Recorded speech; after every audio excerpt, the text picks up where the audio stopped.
Trenčín je počas tohto víkendu dejiskom kompozície svetla a umenia. Light Art Festival prilákal do ulic metropoly Považia stovky ľudí.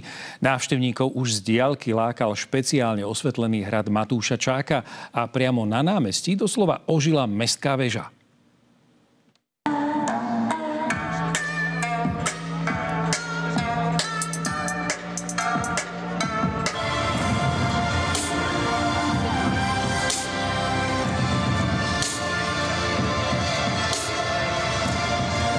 V centre Trenčína bolo rušno do neskorej noci. Ľudí zo širokého okolia sem prilákal netradičný festival svetiel.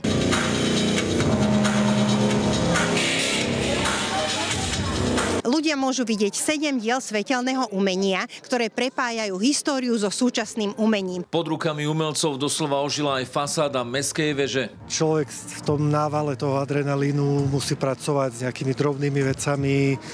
Mal tam túš, mal tam papiere, mal tam kopu techniky.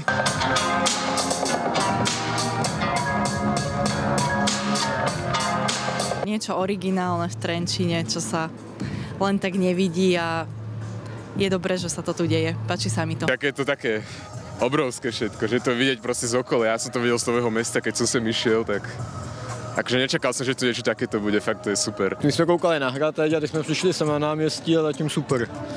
Jo, líbí se nám to, tak uvidíme dál. Svetelná show to neboli iba fasády hýriace najrôznejšími farbami či netradične osvetlený majestátny trenčiansky hrad, ale na svoje si návštevníci prišli aj vo vnútri budov. V synagóge na nich čakalo unikátnych 91 zrkadiel.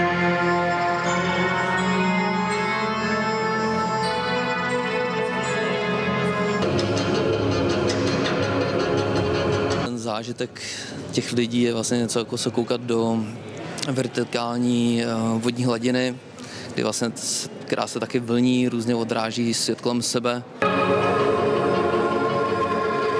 Bolo to veľmi pekné. V týchto priestoroch synagógy sa to vynímalo veľmi pekne. Ja tu aj bývam na námestí, takže ja to mám blízko a krásna. Synagóga je krásna, je to tu úžasné. Pavol Čertík, televízia Joj.